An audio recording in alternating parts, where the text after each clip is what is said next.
Hi, I'm Kurt Fernley, Paralympian and proud person with a disability. And I'm Sarah Shans, mum of a budding engineer with a disability. I built a place for my squishy jellyfish made out of blocks with little plastic diamonds in them, so it's pretty. I need one of those. We all do. This is Let Us In, a podcast series all about what it's like to be a person with a disability living in Australia today. We've put this series together because it's time you knew a few things about what life can be like for people with a disability. And a good place to start is back in 1985. No, not that 1985. I'm talking regional Australia 1985. Which is kind of like 1955. I'm 4 years old. It's November, and we're in a little town in Western New South Wales called Carcoar. My brothers and sisters, they're at school, and it might be a warm and sunny day, but I'm inside playing with my Matchbox cars while Mum's doing the washing. There's a knock at the door, and there's two people that I have never seen in my life, both just standing there. Mum invites them into the kitchen and then ushers me out into another room. I knew they were there because of me, but I didn't know why. I'm in another room desperately trying to listen to what they're saying, and I'm only catching bits and pieces. It's such a strange feeling when someone is talking about you and you kind of know what they're saying, but you also don't. It just seems foreign. These people were from the Department of Education, and they were telling my mum that there were places for people like me. A special school for special kids. That sending me to my local school would be too hard. How would I even get into the classroom, they'd ask. Mum was shaken when they left, but she pulled me in for a cuddle and then she went back to the washing and I went back to playing. Then there was another knock at the door. This time it was the principal from Carcoar Public School, Mr. Lom. Mum brought him into the kitchen and again ushered me back into the other room. But this time it was different. I knew that they were talking about me and I wasn't worried at all. Something about what he was saying, it made sense to me. And he also seemed so sure of what he was saying. And all the questions those people from the Department of Education asked Mum, like how was I going to get around school, he was just saying we'll figure it out. He didn't see me as too hard. He knew that there was a place for me in my local school with my brothers and sisters, the same school that my grandparents went through. And he saw value in having me there. I love that story, Kurt. But special schools work for some families. And so that might be your story, but it's not everybody's story. Well, firstly, special schools. They're not special. I feel really uncomfortable with that term because we call them special schools to make ourselves feel comfortable. We need to tell it what it is. We need to use real language. It's a segregated education. Okay. That's a really loaded word. And I guess I feel a bit uncomfortable about that. No matter how uncomfortable this makes you feel, I think it's time that we stop hiding behind that word special. I think it's time that we don't feel okay. So I'm going to call it segregated education because that's what it is.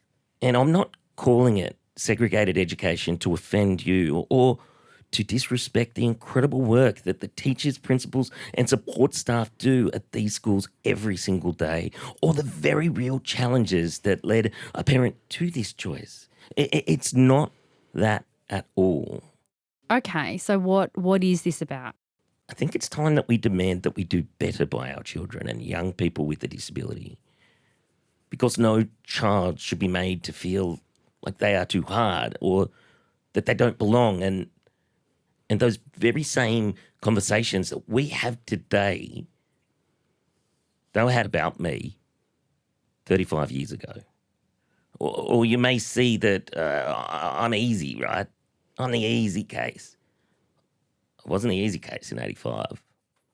It's the same conversation, just happening to a different group of people. It seems really counterintuitive when you've got these schools that are full of specially trained teachers that know how to teach kids with disabilities. They're trained to do it. So it seems on the surface that that kind of investment in that part of the education sector would lead to better outcomes for kids with disabilities. Not according to the research. The segregated setting actually put kids on a path to lifelong isolation from their community. All right, let's take a look at why we still have segregated schools for children with disability. Chris Peters chose to send his 11-year-old daughter to Darling Point Special School because mainstream school wasn't working for his family. We knew that she had some issues and wasn't developing in comparison to other children. She had fine motor skill issues, she had some concentration issues, she had all these issues. But anyway, we thought, well, it might be just a process. We just got to play a bit of catch up.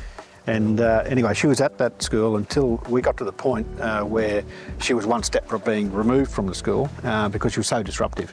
Not intentionally, but she was very disruptive, very controlling. She's really a one-on-one education type kid. And so what made you think that this school might be right for your family? I don't know what first made us come to Darling Point, but we came up to meet with Charmaine, and our daughter came there and went into the class, and Charmaine had a look at it. And since then, it's been absolutely fantastic. It is so the right place for her. She loves going to the school. She needs one-on-one. As a parent, we just want our kids to be happy, and finding a school they can thrive in is such an important part of this. I built my career and my identity through what can be seen as a segregated sport, wheelchair racing. And look, I love my Paralympic mob. We're a diverse and inclusive family, but in some ways we grew out of a segregated family. And I know that things are changing. Athletics clubs, swimming clubs, they have para-participation in events as well. And so you can see that this issue is so complex and emotional because people with disability find belonging in their segregated spaces. So one of the main criticisms levelled at segregated schools is that they have a really low expectation of what kids with disabilities can achieve. And this was the case for Luke Nelson. I rolled out of school and I couldn't read, I couldn't write. I'd like to remind the listeners that I was 18 when I couldn't read or write. So that was not a good experience for me. Why don't you think you were taught to read or write at your school? Because I believe that the expectations of people with disabilities in some places weren't that high. And I think community expectations aren't that high. You get out of school and sometimes they go, okay, you'll go to a day service, you'll go somewhere else. So the expectations of having a job, moving out of home or doing something like that, they just weren't there. Luke's right. Young people that go to a segregated school are excluded from their community from a very early age. And this puts them on a path to day services. Australian Disability Enterprises, the old sheltered workshops, entrenching this isolation and exclusion. And when mainstream school gets it wrong, it can lead to lifelong trauma. David Roy has worked as a teacher for the past 30 years, and when his son was diagnosed with autism, they began early intervention programs through the Department of Education in New South Wales. We discovered he was getting unexplained bruising. We discovered that he was becoming quite traumatised just having to go to this place. And we removed him, and I apologise. I still find this quite emotional. It came when he likes chocolate. Okay, he had a limited diet in those days of, basically cheese, juice, chocolate. And we had some chocolate in a kitchen cupboard in the corner. And we said, go to the cupboard and get it. he refused to. In fact, he ran away in tears. And we're going, what is going on here? And we had a child in tears, scared of a cupboard in our kitchen. And he just started saying bad teachers. And we found out that children are put into small cupboards. And this was a cupboard, it was an upright cupboard with like a walk-in door, but it was just shelves all the way up, full of items for the classroom. And you could literally stand in front of the shelves, close the door, and your back is against the door. What was it like as a parent having that trust abused? It's guilt. And I am the most guilty because I am the parent who was a teacher saying, no, they can't be doing the wrong thing, they're teachers. We don't do that. That was stupid of me. So what happened with the school and the teacher? We did end up taking legal proceedings. I can't tell you the result of those because we had to sign a confidentiality agreement. There is no denying that there are valid fears coming from the disability community about attending mainstream schools. When mainstream schools aren't equipped to teach children with a disability, parents feel they have no other option but to enrol their child in a segregated school. But what if we were to demand that the mainstream schools were better, genuinely inclusive, and resourced to support our children with a disability in their community? We are the 15 to 20% of the population. And shouldn't mainstream schools reflect that? Armstrong Creek School is in Victoria and they are living inclusion.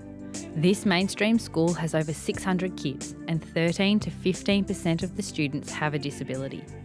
Evan Savage is the school's principal.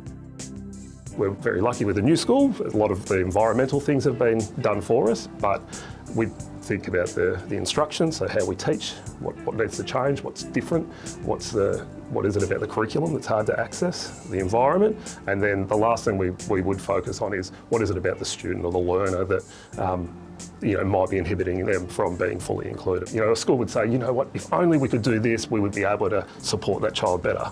Well, how do we plan for that? Hannah Prentice moved her family from Melbourne so all 3 of her kids could enrol at Armstrong Creek School. Its culture of catering to all children is particularly important for her middle child who has Down syndrome and was enrolled in a segregated school. It was a brilliant school. I can't fault it. They were amazing with her, really, really good. But she developed a lot of behaviours. She got quite aggressive for a little while there. She developed things that she'd never done before, like she started flapping her hands a lot, and it was a lot of challenging behaviour that sort of started when she started at school. Has there been an effect on your family of having all your kids in one school? It's been a game changer for us. I think great for them in an inclusive point of view. They don't notice disability. They've got kids in their classes that have a wide variety of different additional needs going on, and half the kids, they don't know that it's a thing. And this is what inclusion does. Disability becomes part of the fabric of what makes us human, and not something to be ashamed of or to hide away or to fear. And that is really powerful for making our whole community inclusive. But Armstrong Creek isn't every school. Why not? If Armstrong Creek is on the right track, then why can't we start to create more inclusive schools right across the country? Katya Malakays is a founder of All Means All, the Australian Alliance for Inclusive Education. When my son Julius was born, I was told about a day later that they suspected that he had Down syndrome.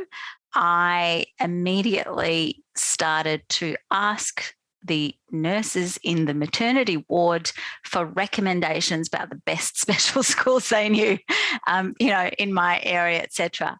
My thought process immediately jumped from, I now have a child with a disability, that must mean that this is where he goes. So it's this assumption of special places for special people. I'm not a bad person.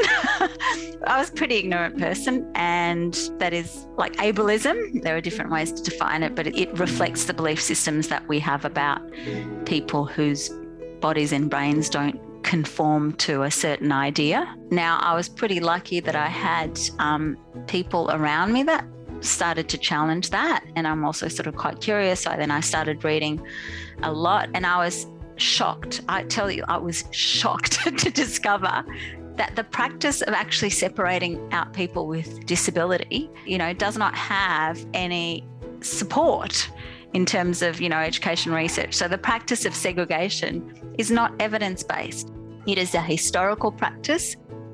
But when a child with a disability turns 5, they need to go to school. And so you have a choice to make: a segregated school or a mainstream school. Parents are often put in a position where they just have to make Hobson's choice. It's either this, segregated education system, which is not evidence-based and creates a whole bunch of problems, or it's a mainstream system where kids aren't being supported properly, having a really hard time. That is not a choice.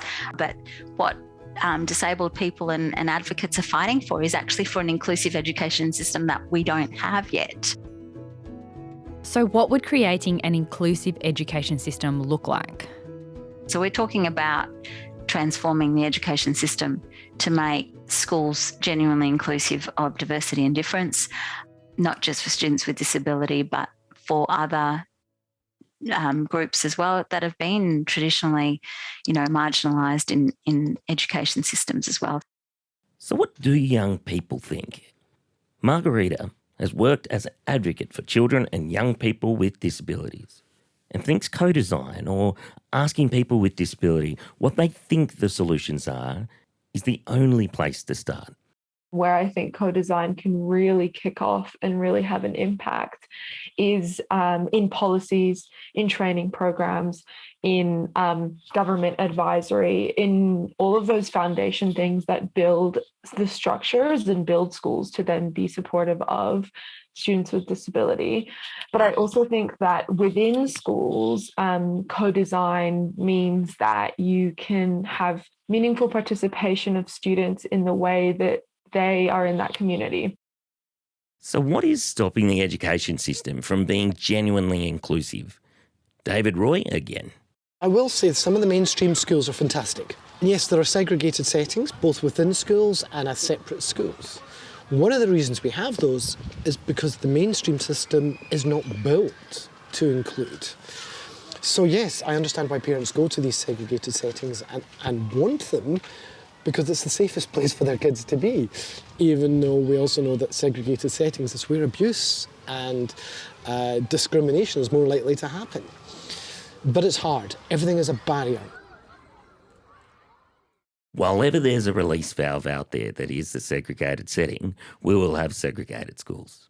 That gives a chance for a kid with a disability who goes through the mainstream setting to be labelled too hard.